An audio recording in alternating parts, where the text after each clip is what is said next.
Hi, everybody. My name is Elaine Kelly, and I want to welcome everybody to the Leesburg Public Library today.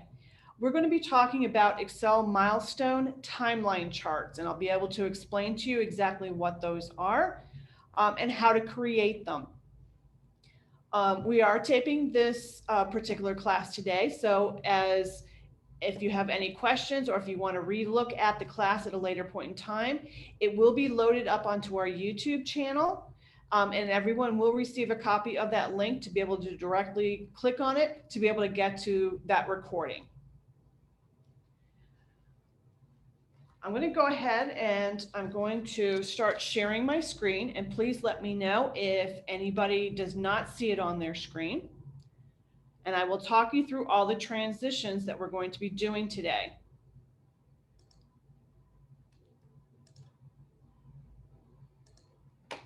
So I'm opening up my PowerPoint, which is what we're going to start with first. And so here we are, we're talking about our Excel milestone timeline charts. Nice, pretty graphic that you see here. We're actually going to refer to this one more time inside of our conversation today. But basically what we're going to be creating is what you see there on the screen, or a version of. And a timeline consists of some sort of time frame, as you can see the graph down there at the bottom. You can see the milestones that are identified with 3 different heights of graphics, and then you can see the text that's on there. We're going to be talking about each one of those, pluses, minuses, tips, tricks, that sort of thing, of how to create a timeline chart for yourself. So what are we going to go through today? We're going to actually talk about the definition of a timeline. We're going to go through the components of what consists on this particular one, as the basics, as well as the additional things that you can put there. We're going to talk about the 3 types of timelines. You might have thought that there was only one. No, there's actually more than one. And we're going to go through the steps on how to create a timeline, which is what I can just suggest. You can easily modify as you need to. And then we're going to talk through a hands-on example, which are the 2 files, one of the 2 files that I've sent to you as Excels. Let me go ahead and first unpack everything that I've mailed to you. First thing that you should receive is a copy of our presentation, okay? And you're welcome to take notes on it or just refer to it after the fact so you kind of have an idea of what goes where. The next 2 files that I sent to you are the actual instructions, okay? One of them is for the horizontal template, which I sent you that file, and the other one is for the vertical. So if you have any questions on everything that we do, these talk you through step by step how to get those particular points on the Excel sheet to work. And all you have to do is just follow along and you can easily create what you need to do. The last 2 things that I also sent to you were the 2 Excel files. They're labeled Excel vertical timeline template and Excel horizontal timeline template. So that way you can actually load them onto your computer there at home and be able to modify them as you need to.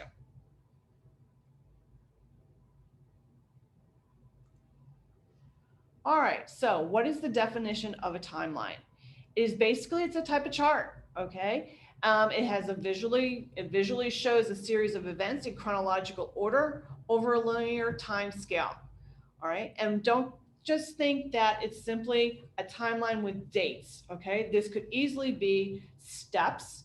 This could be ABC letters that you want to do, but it's just in a linear scale, moves from one step to the next step, and you're just drawing the reader through those steps via the type of line that you're going to put through there.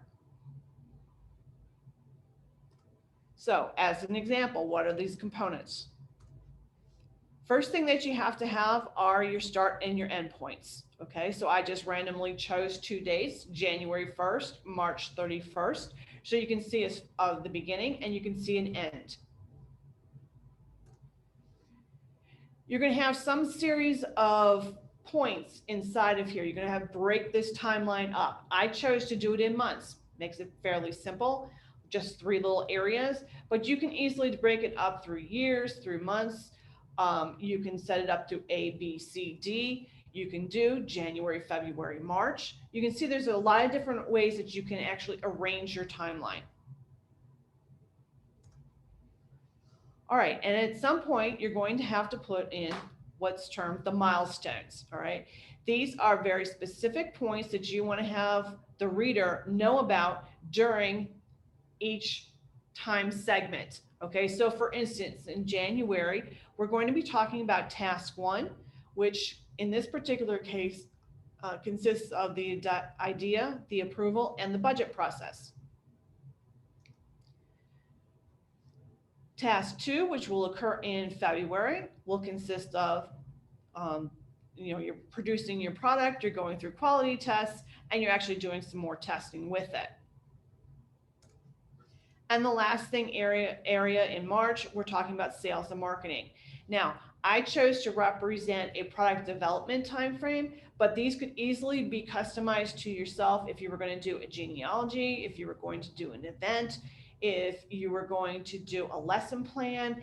Any of these text areas, specifically these areas here, can easily be updated with your text to be able to represent your particular project. You'll have optional headers and pictures, okay? As an example, a header would be these months that are listed out here. It just gives further information to the reader or to the viewer of what areas that you're talking about. It's very clear communication to the person looking at your chart. And that is a true goal of any sort of chart that you ever create, is that they want to take a look at the chart without your explanation and be able to instantly understand it. The questions that you want to be able to field from them, if you're doing a presentation like we're doing today, is, okay, give me some more information about what you've got there. Not how you created it, but it's like, okay, for instance, under the sales area, what area of sales are you planning on putting our product into? Okay, are you going to do online? Are you going to do mail? Are you going to do storefront? That sort of thing. They want some very particulars about it. Everything else they're understanding. They just want specifics. And that's the type of questions that you want to have generated from your timeline versus explaining why did you break it up into 3 months. The other thing that you may want to consider are your pictures, okay? And in this particular case, I put in icons. Okay, and I'm kind of circling them here on my screen so you can see them. All right. Sometimes icons are just as explanatory as the text. So do not feel that you are restricted to just putting a lot of text on your time chart. You can instead just put an icon and it'll tell people the exact same information. The light bulb there easily signifies the idea process.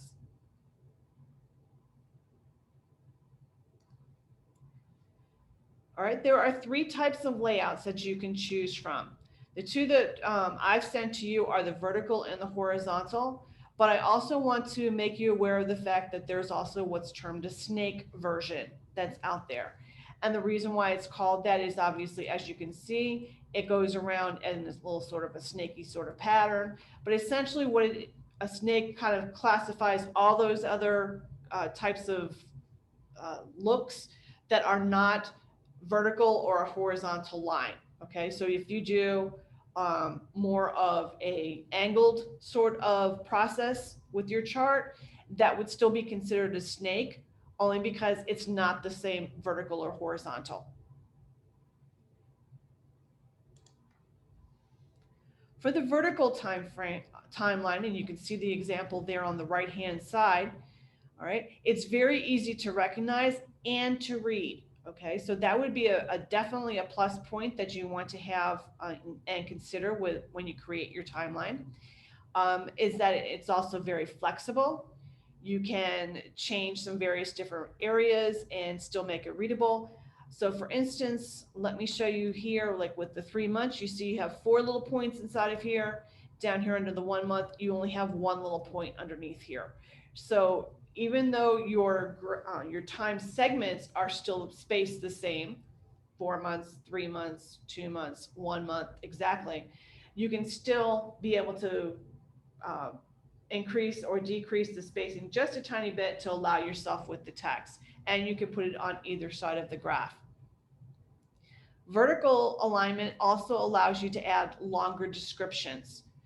All right, you're able to take your text and actually keep typing all the way out to the right-hand side, and your box will expand to accommodate it. So you can actually put a little bit more text out there.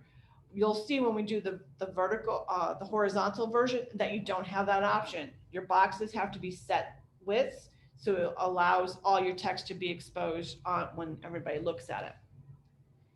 It's easy to add visuals on a vertical. You just don't want to add necessarily a lot of them. Remember, your objective here is for readability and clarity, okay? So you don't want to keep adding a ton of things onto a timeline. If you have a lot of things that you want to show somebody, consider breaking the timeline up in half and cover 2 pages versus just 1.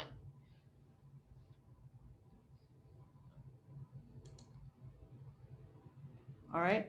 In the case of vertical, you also have the ability, instead of having a center line where you have boxes on either side, you can take it and you can move it all the way over to the left. That will give you the maximum amount area to be able to put your text over to describe your steps. The examples that we're going to be using are going to have this left aligned already preset. What they do recommend with the left line is not to add a visual, because the emphasis is really on the text, but it's not a requirement. You can easily add visuals to the item. All right, here's a horizontal to give you an idea of what that looks like. As you can see, it's a little bit more squattier. And as a result, you don't have the option to be able to add in time. So when we went through the components of a timeline, you saw I didn't put a lot of stuff in there.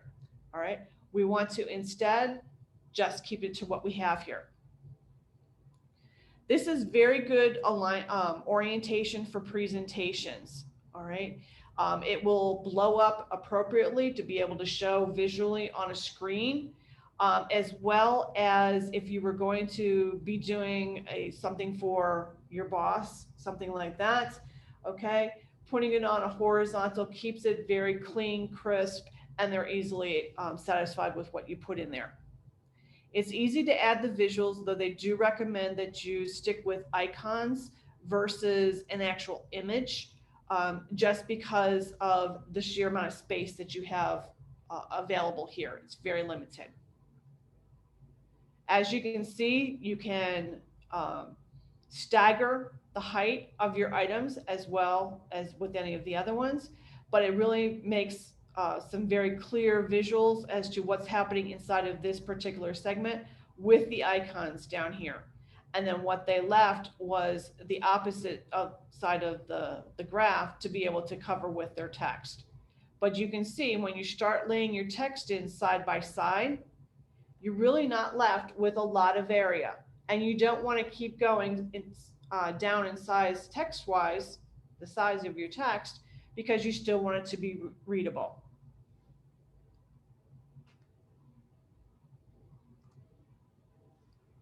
All right, this is the snake.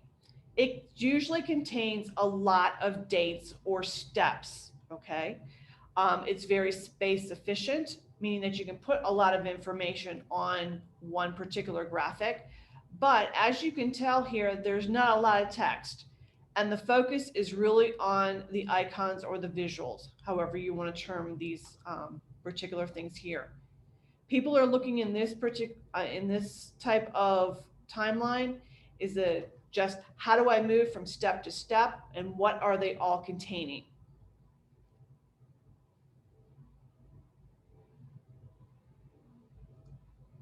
So you may be asking yourself, how do I start?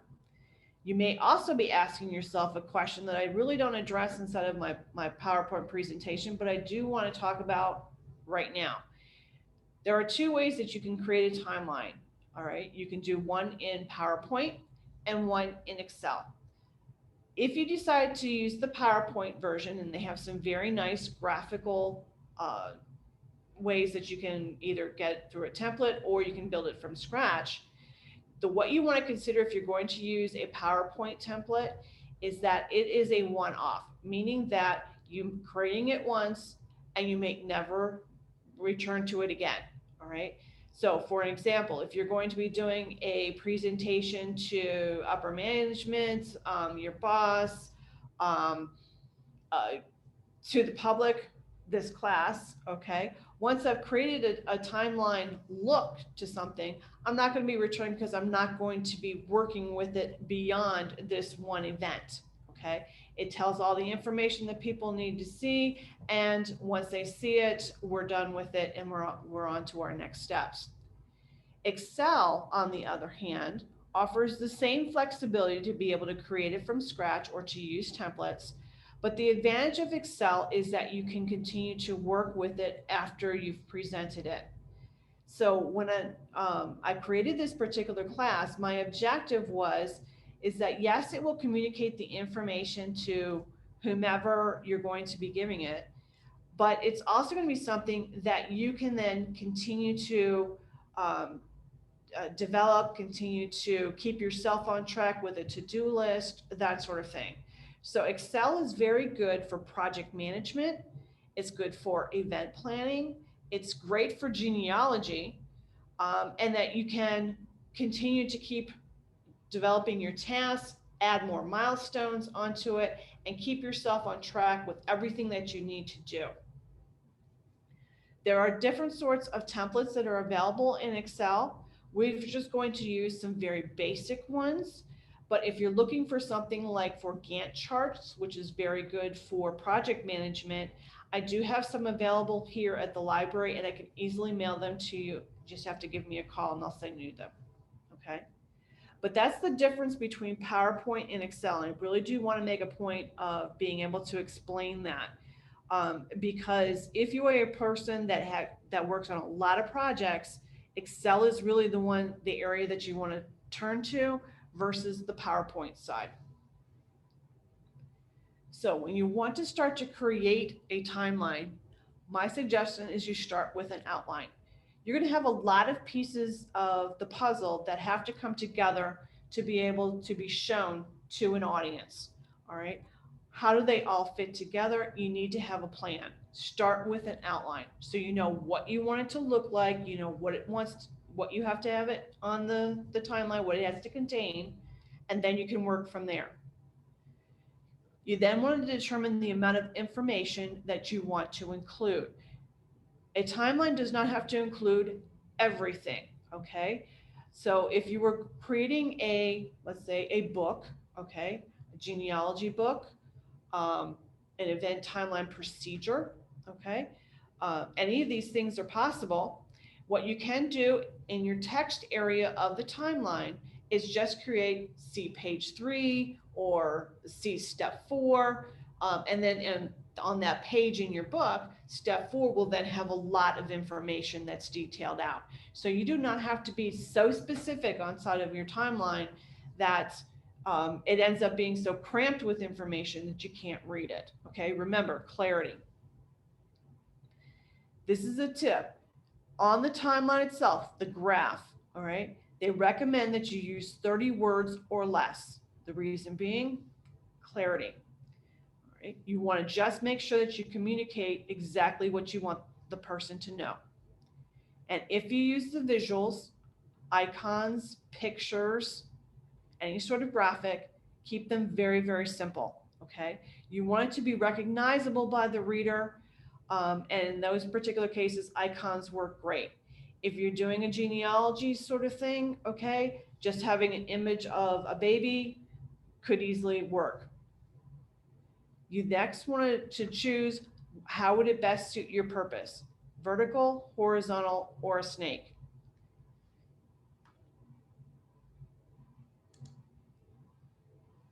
After you've gotten all of this pre-work created, that's when you start working on the framework. That's where you're starting to construct the graph. You're going to add the visuals, and you're going to add the text. You're going to know which area to go to. The last thing that you want to do is you want to embellish with the colors, the fonts, and the decorative shapes to make it the pretty factor, as I call it. Two things that you want to consider is you want to make sure that you carry the same design throughout the timeline. So for instance, if you make some of your lines, let's say just throwing out a color green, okay, make sure that all the lines are green. Do not just highlight just one and then change it to the other ones, okay? If you do decide to do that, make sure that it's consistent and that you create a sense of rhythm. Okay, so you might go green, yellow, green, yellow, green, yellow. All right, create that sense of rhythm so that way it's not jarring to the viewer. All right. All right, at this point, we finished here. And what I'm going to do is that we're going to now pull in our very first template, okay? So what I'm going to do is I'm going to share my screen one more time. And I'm going to open up the vertical timeline.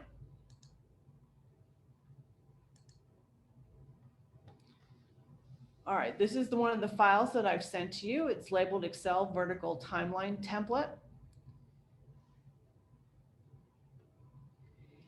And right now, this particular file is, I was able to find it out online by Vertex 42. This is a great site for additional templates, so that's why I kept it on here, just so you could be able to see their name. Okay, right over here in column G. All right. So if you're looking for additional templates, or you don't like the way that this particular timeline is set up or has looks as it visually, you can easily switch it out to something different based on what they have available out there on that particular site. All right, one of the things that I want to show you here is, because it is a different set of, different look to the file when it first comes in, is that it's got a split screen. And I want to show you how to take that off in case you don't like to see it, okay? Up here on the top, okay, let me see here, I have to just click up here, sorry about that. All right, up here on the top area where you see step 1, all right, I can easily move this up and down. All right, but my bottom screen here stays fixed. Or if I click down here on the bottom, this will then update, go back and forth, but my top stays the same. It's what's called a split screen. Sometimes this is good to use, sometimes it's not. I want to show you how to take this off in case you do not like to work with this, okay? So to take this off and to remove it, so it's all just on one standard worksheet as you're normally used to when you use Excel. Up here on the top of your screen, you're going to see the tabs up on the top. One says View. If you click on that tab, your new ribbon opens up. And right here under the window grouping, we see Split has been highlighted. If you click on Split, it removes the split. So now you actually see all of the items here with the timeline being down below. Okay, so let me just show you that one more time. If I click on Split, all right, it will automatically split it, and you can actually split it in a couple of different ways. All right, but then to remove it, just click on the word split and it removes everything, and it looks like the standard worksheet that you're used to in Excel. Okay, I'm just going to go back to my home tab up here on the top left corner. All right, so to follow along with everything I'm going to do, here's the instruction sheet. It's entitled Instructions for Adjusting the Vertical Timeline Template. Everything that we're going to do today is written on this sheet of paper. So in case you just can't follow along or you need some additional guidance, here's the steps right here. All right, first thing that you ever want to do whenever you use a template is that you first want to save it into your computer and rename it, okay? That you want to keep the template pure, altered in all respects, because you never know if you're going to use it at another time period. So you want to save that. You don't want to overwrite. All right, so always make sure that you do the file saved as step to be able to get it to a different name. All right, so we're going to start here over in step 1, which is this orange table that you see here. All right, let me go through what the columns are initially labeled here. We have our Y value, all right, and these are what's are going to, I'm going to slide down here just so you see. These are how you set up the distance between the bubbles, okay? These are what you would be your time segments inside of your graph. In this particular case, I want to go from 1970 to 2020. The X position, what that is it just means that everything is staying here on this vertical line. If you changed any number inside of the X position column, it's going to relocate this major bubble and it's going to move it off the center line. Okay? So just for consistency's sake, I would recommend that you keep it there on the 0. The size column here, number 3. All right, everything reads as 100%. Any number less than 100 is going to take this circle, and I'm circling it here, and it's going to decrease in size. You actually have the ability with this particular template to have some control on how big these bubbles end up appearing on your screen. So 100%, you see the size that you see indicated. If you put it down, let's say 50%, it's going to take the bubble and it's going to compress it by 50%. If you actually increase it to, let's say 150, it's going to take it and it's going to blow it up even farther. So you have some control on the size of the bubbles, which is one of the reasons why I chose this particular template, is because it gave you some ability to make the graph already pretty. The last column that you see here on the right is entitled label. This is what is going to be inside of the bubble. By default, it will take these values here and put them in here, but you are not restricted to it. So I do want to point that out. This is where you can actually take and convert from a standard timeline, which you're talking about dates or years, and you can switch it to an infographic, okay? And an infographic talks everything in text. It'll be step A, step B, step C, that sort of thing. So if I change this, all right, so I'm just clicking there on 1970. I can change this to step A or step A. There we go. And if I come down here to my graph, it automatically updated. So I'm not restricted to just having the same years there, okay? If you're going to change and actually use this as an infographic, all right, my suggestion is you leave these Y values alone because it's already spaced appropriately to give a nice break between each of the items. And all you have to do is update just the label on this side. I'm going to go ahead and undo this thing here just so we keep it consistent with all the rest of the stuff that we have. If you need to add more dates to your graph, okay, you're going to want to insert new rows and then stretch the table down to be able to add more. So let me show you how to do that. You're going to take your mouse and you're going to put it here on row label 11. Click on that number 11.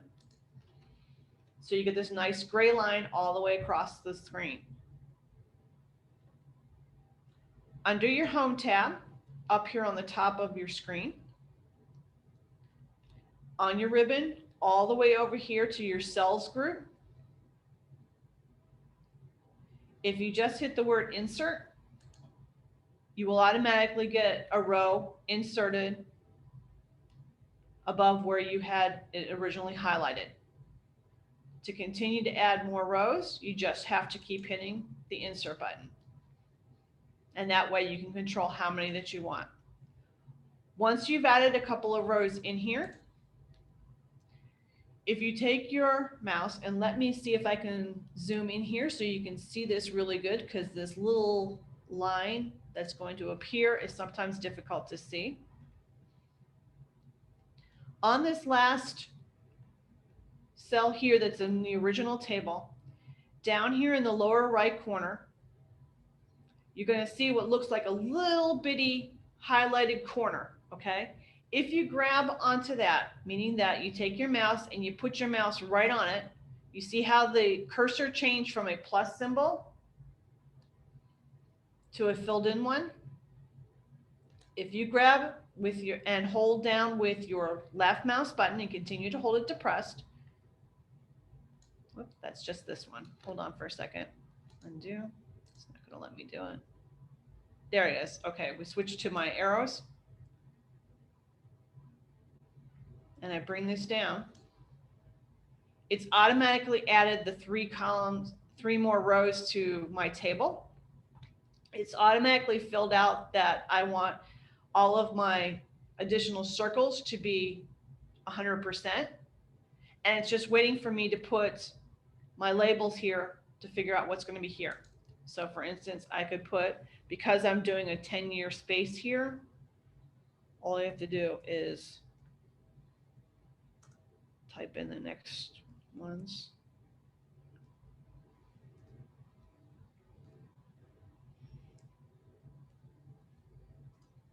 And I've got my 3 extra rows on here.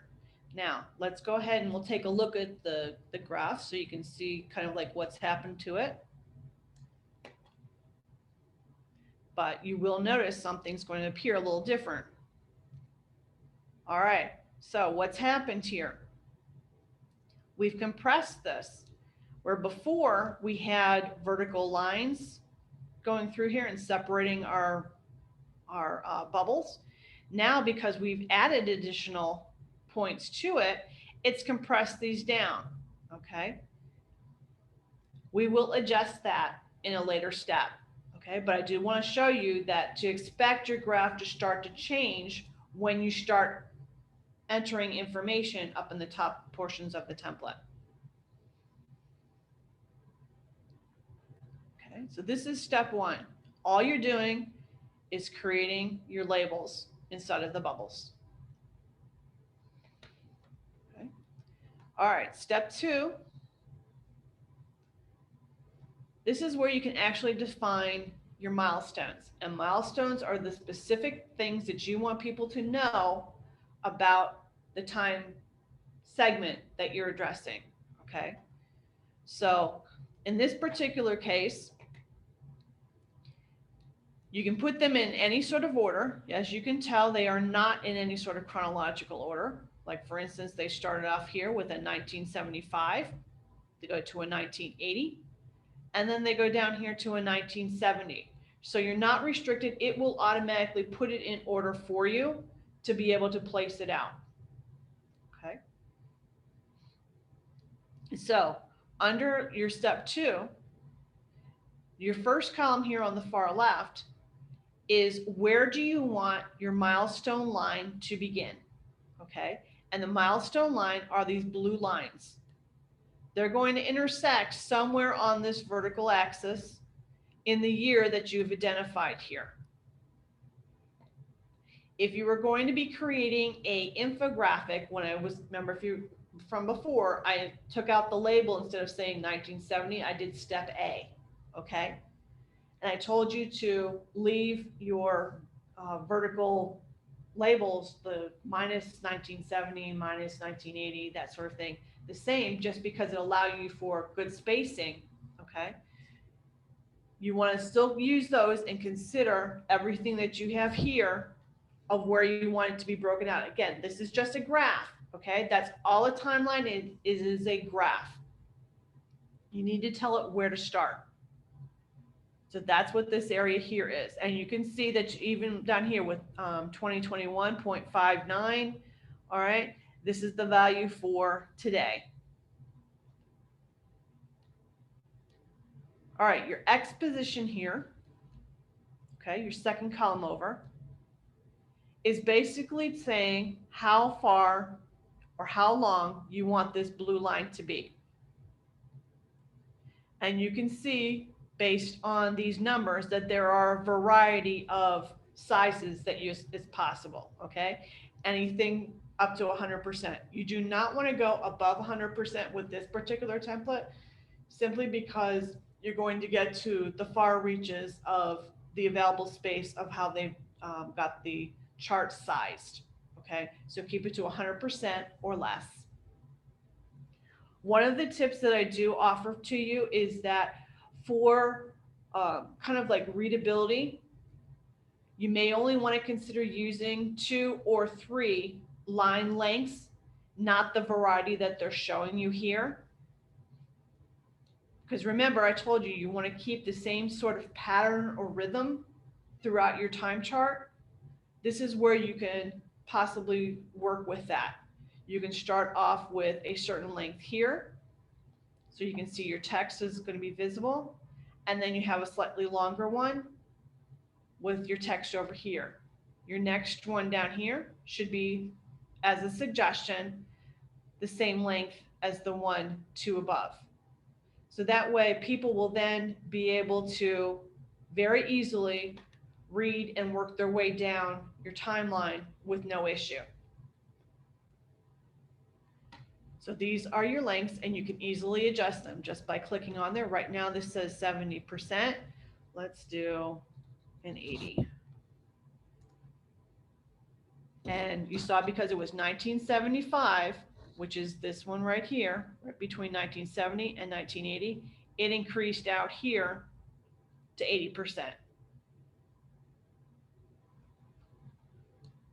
I'll do an undo to bring it back so you can see that movement here. Just keep your eyes on here and you can actually see it go back and forth. So there's it at 80 and here's it at 70. So you have that ability to be very flexible with your lengths. Again, all this here on the Y value, this is where we're just telling it to intercept. This will automatically just kind of like take the same value as your first one here on the far left column. The size value here on the 4th column is the size of these particular little circles for your milestones. Just because you want them to be a little bit less noticeable as with your timeline dates here, you may want to consider having these as a smaller size. Right now they're defaulted to 30%, but you can increase them up to whatever size that you're looking for. So for instance, let me take this 1975 one from 30 to 100. And you can see I can easily increase it with that. So if you were considering possibly putting in an icon, you can easily increase the size of this one and insert the icon right inside of this little bubble. Okay, so it's just some options for yourself. Elaine, could I ask You, the Y values in there, you have negatives over the time based on the years, which you don't have negatives. Can you explain why that is? That doesn't make any sense to me. you're cutting out a little bit there, Ken. Let me try again, okay? If you look at the year, those Yes. are numbers. X position is percentages. Y value has a dash or a minus in front of it. Does that Correct. really mean minus, or does that mean, is that some other kind of thing? Why is it minus? Good question. In the way that this particular timeline is constructed, okay, you're doing a regular graph. So you have an X value, you have a Y value, okay? And the way that this particular template was made is that they decided to do it instead of this way that we would normally see, like in a classroom when you're plotting everything positively numbered, they decided to do it negatively, okay? It has no value, significance other than the fact it's just aligning all the numbers up in this particular way. Does that make sense? We'll see it when we actually adjust it a little bit. What you would just want to consider here is just on the Y value area, always to have it as a negative. And that's really based on how this template was created. If you're creating it from scratch, you may not necessarily have to have it. You can leave it all as positives, but it's really depending upon how you created the graph to start with. Okay. I'll show you, you'll see where the negative will also appear when we try to adjust the vertical bounds. Okay. All right, the label over here. These are your text. This is what goes here inside of your box that you can easily update with any sort of text that you want to create. So for instance, on the one for the 1975, we're going to do step A to be initiated in 1975. Any sort of text that you can put there, and it easily updates in this particular case. You can easily increase each one of these, and you can easily add more line items here just by doing the same process as what we did prior to it. So let me go ahead and demonstrate that one more time for you. So if we want to add more lines, so more milestones onto our chart, I'm going to go ahead and put my cursor here on the number 28 row. It highlights the entire row here. And under my home tab, on my ribbon here under the cells group, I'm just going to hit the insert. I'm just going to do 2 more times.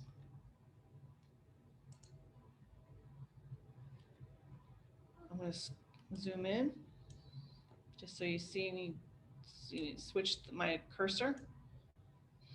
Okay, here's my last cell right here in the table as it exists right now. I'm moving my cursor over to the corner of it, and you see how it changed from a plus sign to the double-headed arrows. And I'm just extending the table down. Let's say 2 more rows. It automatically extended, fills this out, it's waiting for the information to be added. Back out. So if I wanted to put in an additional milestone, and again, these are the points on the timeline itself. All right, and I want to add one. Let me put in here, we don't have anything for 2000. All right, and you see it kind of defaults once I put the year in here of where I want it to be labeled. All right, it automatically creates here under the Y value. And you see that it automatically created it as a negative number, so you don't even have to remember to put a negative in here. All right. I want it to be a similar length of, let's say, this 1975, so I'm going to put 70%. Whoops. Sorry, I have my cursor there in front of it. I put 70% right here. I'm going to keep my bubble size as 30%. And I'm just going to say new milestone. And we're going to go down and take a look at it. All right, so in my year 2000, I should have a line roughly the same length as my 1975. It should have at the end of it a small, same size bubble as all the other ones, but I should have my text bubble saying new milestone. So let's see if it worked down here. All right, so here's our 2000. Oh, here's our line right here that I just added. And because I already had a text line in here just real close to it,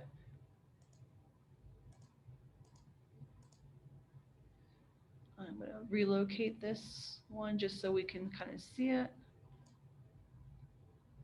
Nope, I grabbed the other one by mistake. But this is real interesting because I wanted you to see this.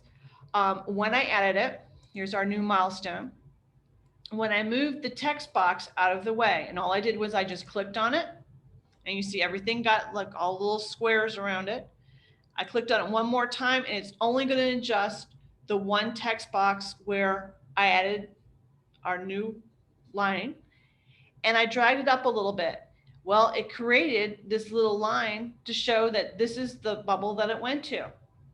All right, so it knew that these other boxes were very close to it, and it wanted to make sure that it was very clear which line that this little amount of text went to.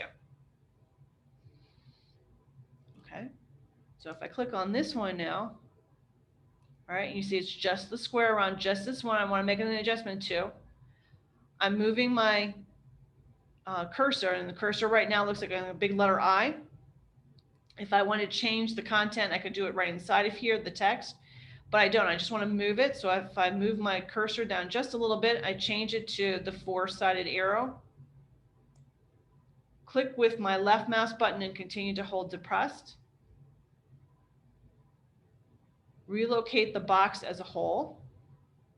When I find the position that I like it, I'm going to release my left mouse button. It moves it, and because I've moved it out of the position that it was originally, it creates this nice little line to the milestone line bubble, so I can tell what goes to what. A lot of clarity there as to how you can actually adjust some things. Does that make sense to everybody? Taylor, it looks like you're trying to ask me a question. I can't hear you. You're muted. Go ahead and press your space bar. You could have also reduced the length of the line by entering the percentage. Exactly. Yes, ma'am. Up here at the top, here in section 2, under your X position, these 9s here, I could have taken it from 70. I could have brought it down to 50.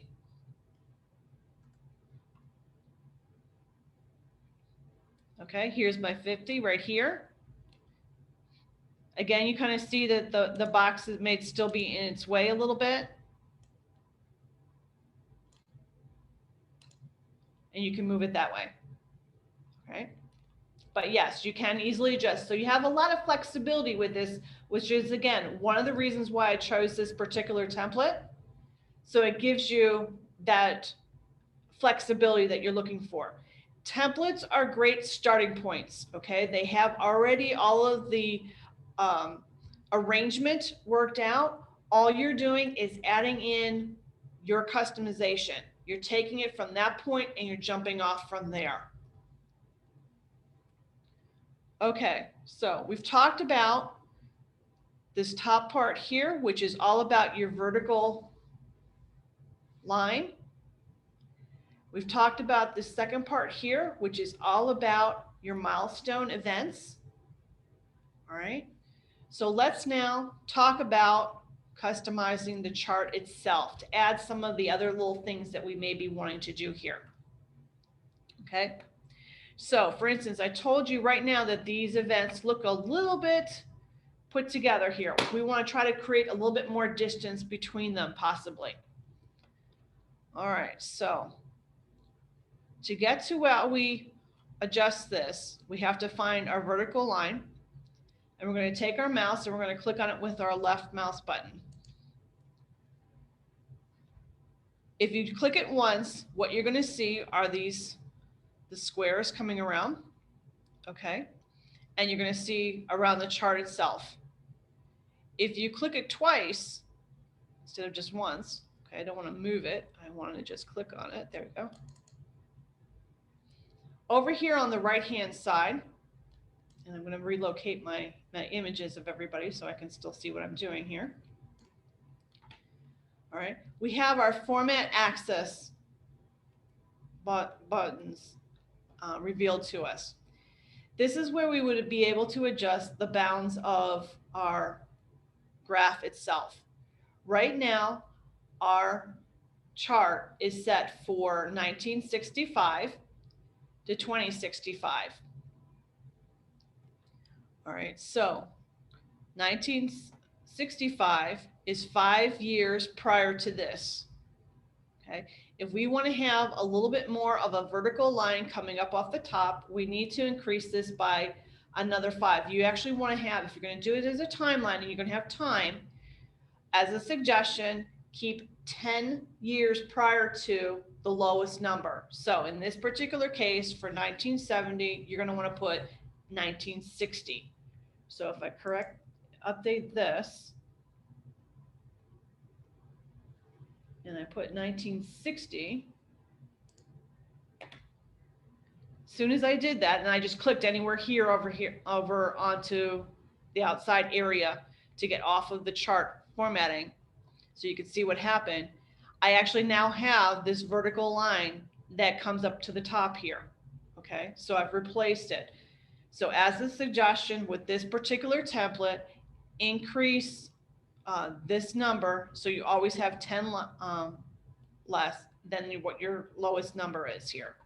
Let me show you that again. All right, so when I clicked on it, here's my format axis here on the right hand side. This bottom number here, I made sure was 10 points away from my lowest number. So instead of 1970, I made it to 1960. My end piece down here is already set for 10 higher than my lowest one here. So here's the 2050. I have 2060 set up right here. Okay. Now, our units, let's see if I can get this to work. You can either do this next step by one of two ways. You can either increase this number here to be a little bit higher number, so it gives more space between your time segments.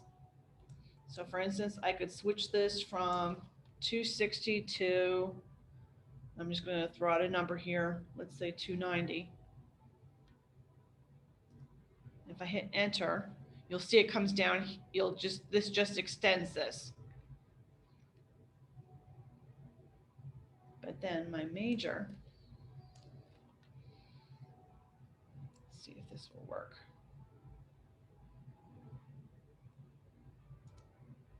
No, that didn't work.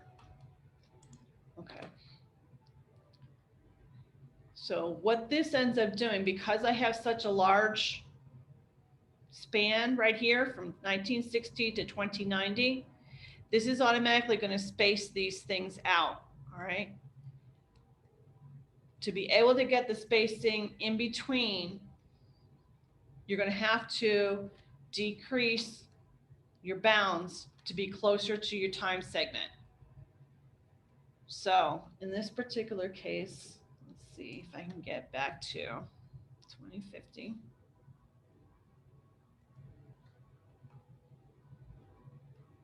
Whoops. Hold on for a sec. And what happened, you saw what happened there, it just, everything went to a straight line over here on the left-hand side.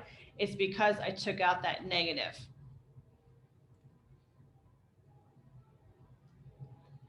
All right, so here's 2050, which is my last number. And we see we're starting to get our little bitty gaps in between here.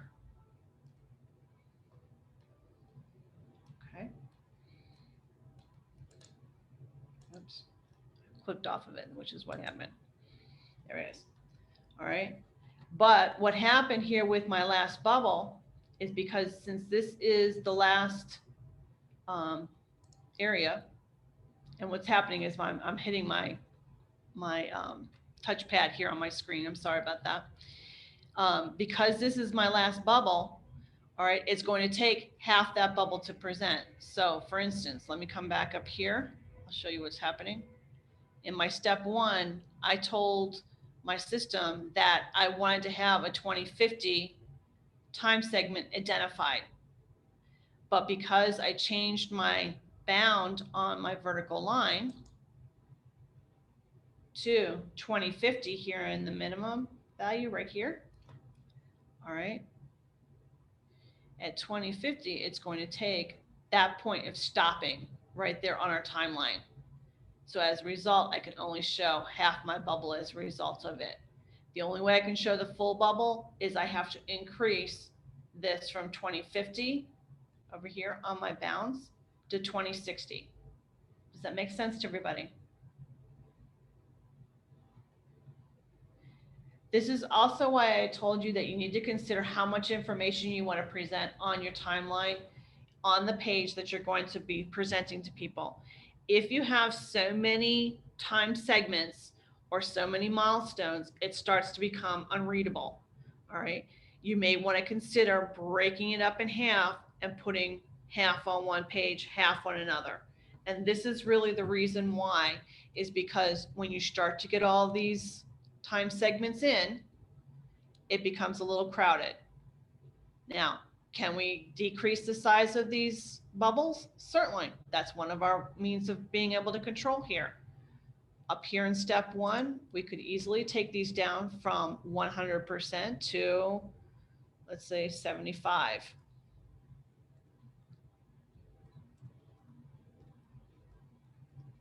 And I'm just typing them in. I can easily use a fill down command for this.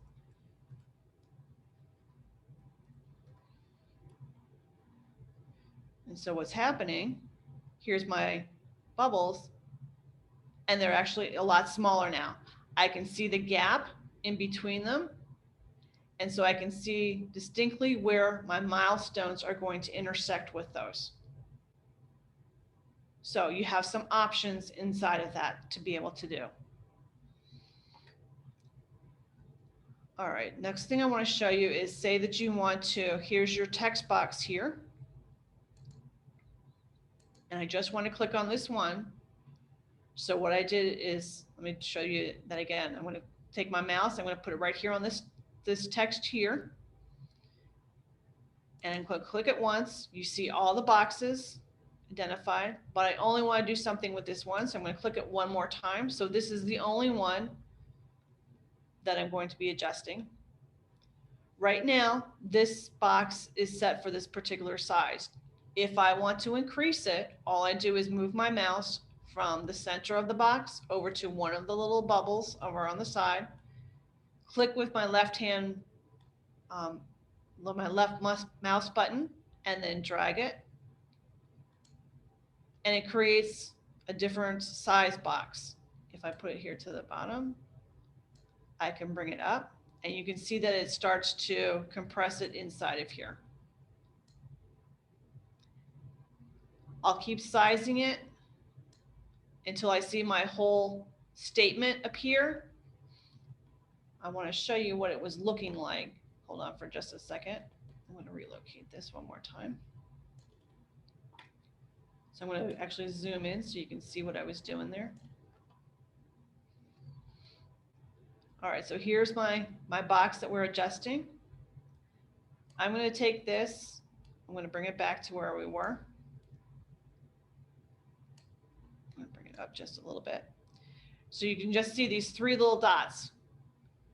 Y-axis values are ... All right. What that means is that it's not showing all of my text. So for me to be able to get it completely visible on my timeline, I have to increase my box size a little bit. So I keep bringing it out over to the right until I get my full amount that I've loaded in as my label to be appearing here. Okay.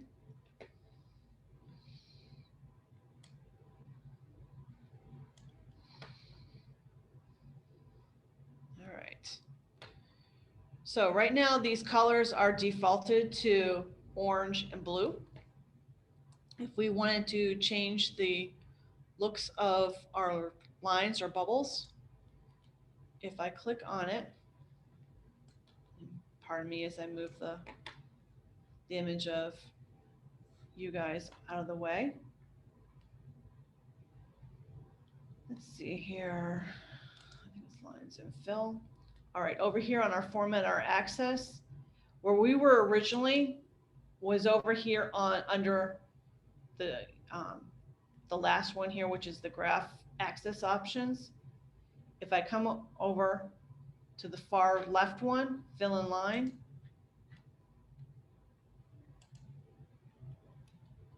this is where I can adjust my colors. Okay, so I clicked on line and here's my color. Right now it's defaulting to this orange color, but I'm not enamored with it. So let me go ahead and switch it to green. So now if you look over here onto my graph, and I'm just going to click anywhere over here just to get it off so you can see what it's now looking like. My vertical timeline is now in green. So I can add additional colors to it if I need to.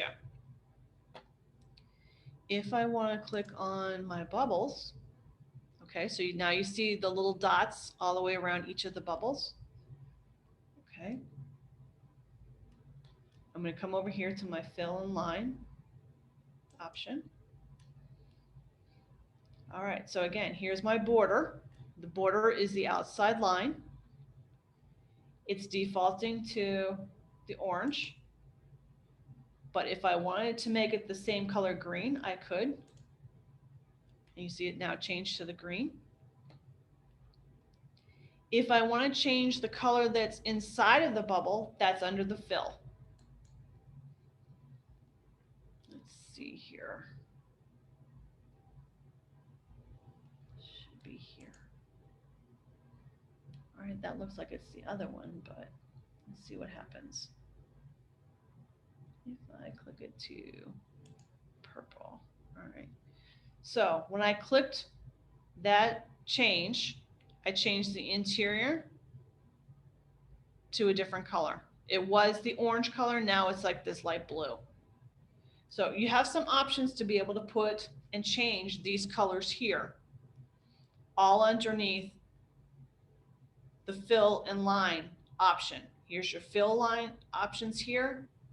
And then in this case, because we're doing a graph or the graphic here with the round circle, it's now border. So you can see our items developing. Let's go ahead and see if we can add a little image here instead of our little box right here. Okay, so to do that, I'm going to go click up to the top here under my tabs and click on Insert. I don't have any pictures preloaded onto my laptop here, so I'm going to go onto my online photos. And let's do light bulb. And then I'm going to type in the word icon. So instead of going to get photos, I'm going to get the graphics for the light bulb. If I just left it as light bulb, I'm going to get photos of an actual light bulb.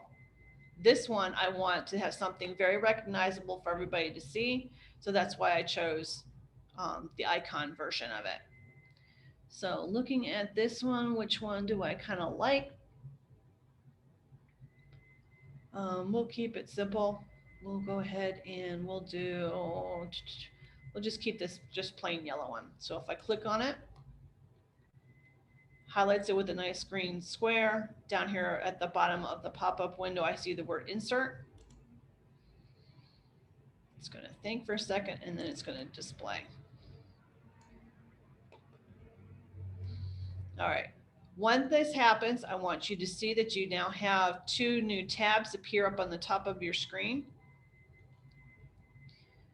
It defaults usually under the picture tools with format, and you have the ability to do some sizing here if you want to actually specifically dial in the size that you're looking for. Otherwise, all you have to do is just take your mouse, bring it over here to the corner bubble that you see here surrounding the picture.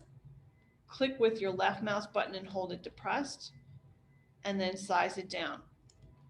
One thing with pictures that you want to be aware of, okay, is that you never want to grab here in the center of the box. If you do that, it will stretch it in those two directions and it will deform your image. If you want to keep the same aspect ratio, you always want to click only on the corners.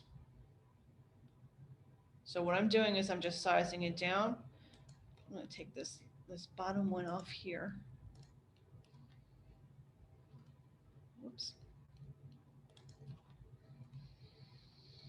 Okay, so I'm going to size this down maybe just a tiny bit more.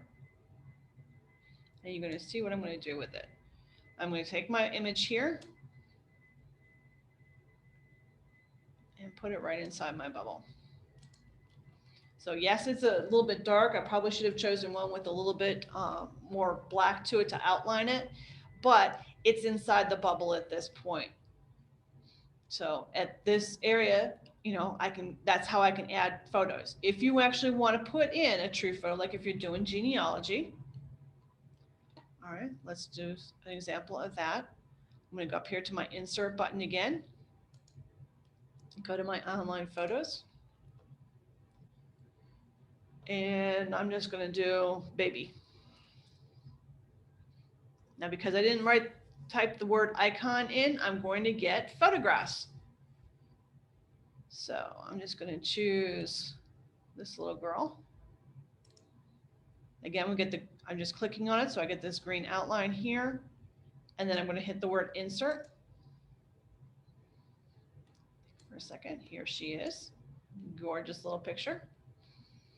I'm going to resize it just by clicking on the corners again.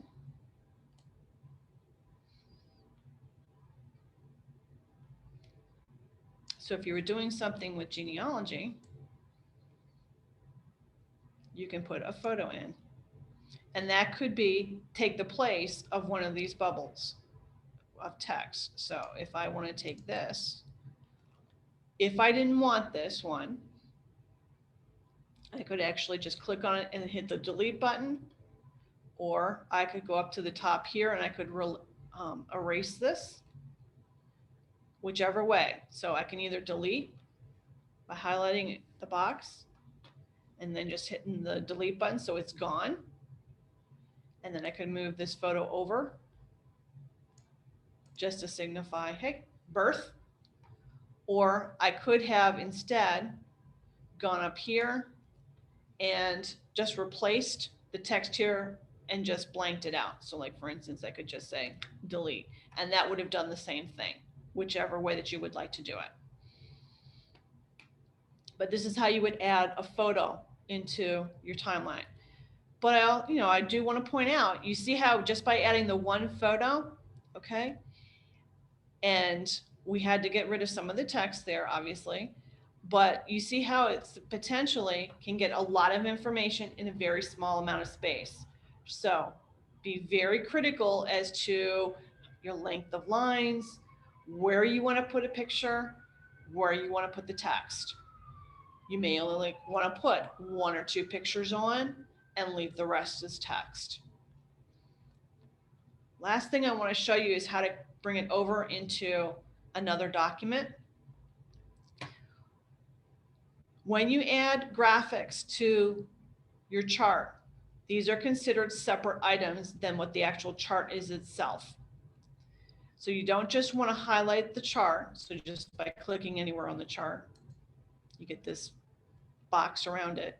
If I just hit copy at this point, only the chart will come across. My images and my graphics are not there. So let me show you just that, just so you understand what I'm talking about here. If I go up and hit copy here under my home tab, I'm going to come over here and let's see if I can just do it on a new sheet.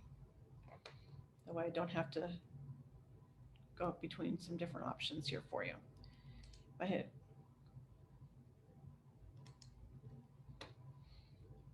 here's the chart that I copied.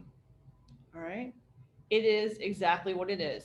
Okay. It's just the chart. You saw that our icon did not come across, nor did our image of the little baby come across. So we need to do something different if we decide to use the graphics in here. Let's go back to our chart. And all I'm doing is just creating new tabs down here at the bottom. All right. So instead of just clicking on the chart and saying copy, we want to do something different. Over here under the home tab on the very far right, we have find and select. The last option that we have here is select objects.